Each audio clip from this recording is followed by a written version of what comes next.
So now we're going to talk about how objects are built and then thrown away. And this is, again, something that's been happening all along. Most of the time we build variables, you say x equals hello world, that sort of makes an object. And then when the program ends, all the variables get thrown away.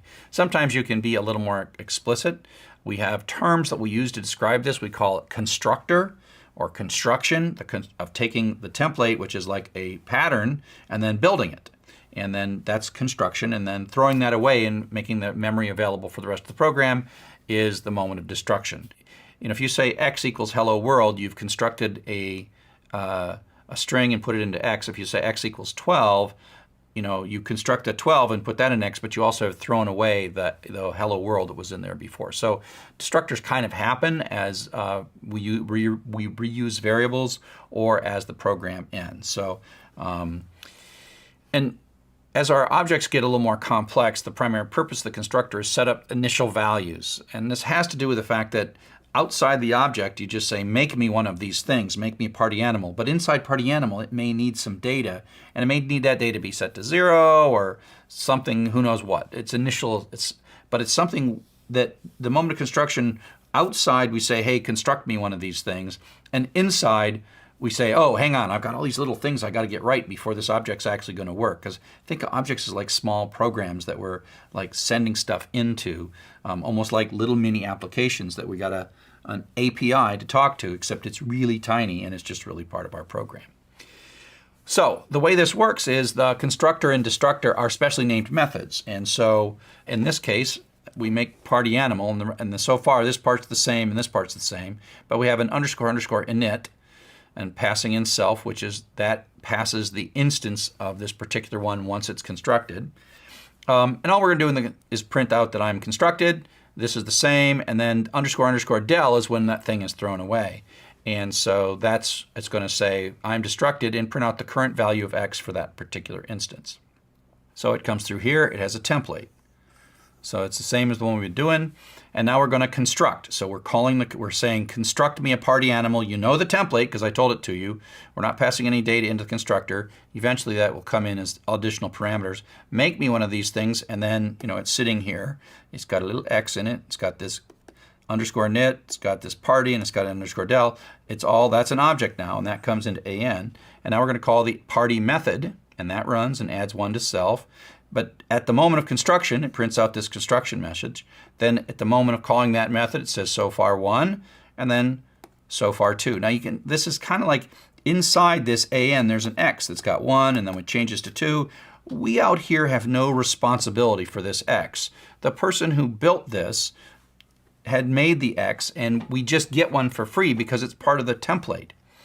Now, we're going to destruct this by saying, oh, an equals 42. So the way to think about this is an sort of points to this object, and then we say an equals 42. It makes a new 42, and then an points to that, and this is thrown away, and then this is thrown away. And the moment, that's the destructor moment.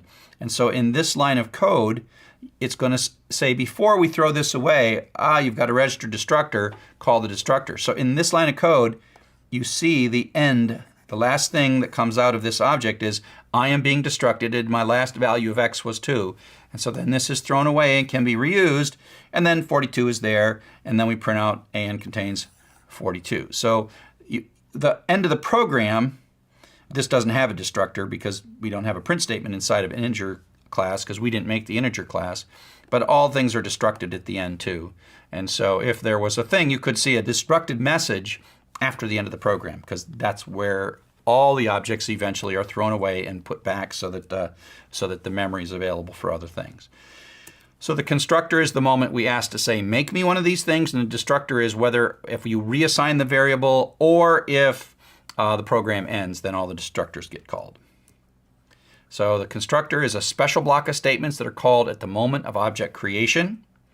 Now we're going to talk about what happens when you have more than one instance. We've made a template, and then we've stamped out effectively one cookie and put it in a variable. But now we're going to do more than one. And the key thing to start to realize is that the template is sort of replicated multiple times, and then each one can have a different color frosting on it. And so there are instances of cookies, and they can have things like frosting color that changes. And so each of the instances has their own set of variables. So it's not a class variable, it's an instance variable. And so here we have our party animal. And so it's going to be pretty much the same as what we've been doing. We have a variable x, we have an internal variable named name, and again, this is on the inside. We aren't worried about this out here in the main program, but they're defining for themselves a structure. And we're going to have a constructor parameter. So the self is the instance itself, which points to the under construction instance, and then z is this parameter. So we're going to take the z that comes in on the parameter and stick it into the name inside the object, and then print out that we've been constructed, and on and on. So that's what's going on. That's how the constructor works. We don't have a destructor in this particular one. And so as this code runs, this code sort of creates the template, then says make me a party animal, and I want that to be with the Sally as the parameter, and so Sally ends up in here, and then s, our variable s, points at that object. And then we're going to call, by the way, and x starts out at 0 through the constructor, because the constructor sets up x to be 0 and then sets self.name to be whatever this parameter is. And then we call s.party, and then party runs and adds 1 to x, so that becomes 1, and then comes back. And now we say, let's make another one. And so let's construct this one with Jim. So it makes another template, which means it has an x and a name and some code in it. And the x ends up 0, and the name ends up Jim. And then we take this thing and we assign it into the variable j. So basically j points at this, and we say j.party. And so this is where, when we say j.party, it comes up here, and in this case, j, self is an alias for j, so it's functioning self.x equals self.x plus 1.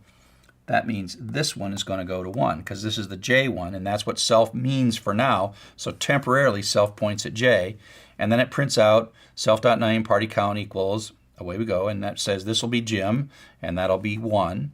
And now we've still got s pointing to this, and so we can call s.party, and this time this is an alias to s, so self points to this guy now, and so self.x equals self.x plus 1 means this x is going to get incremented. So these are two x's, two names, but they're sort of independently stored in each of those objects. And so these are two independent instances. The key here is instances, and that's because we minted or caused to be constructed two party animals and then had them in separate variables. And so simultaneously, each one of them has all the internal structure that they need. Now, this isn't a very useful example. Think of this as, you got a bunch of strings, one in X and one in line and one in Z and one in this and one in name and email, and they're all strings with data inside of them. And so the variable names kind of are pointing at the objects that have all the data within them. So up next, we're going to talk about another method of defining the capabilities of objects called inheritance.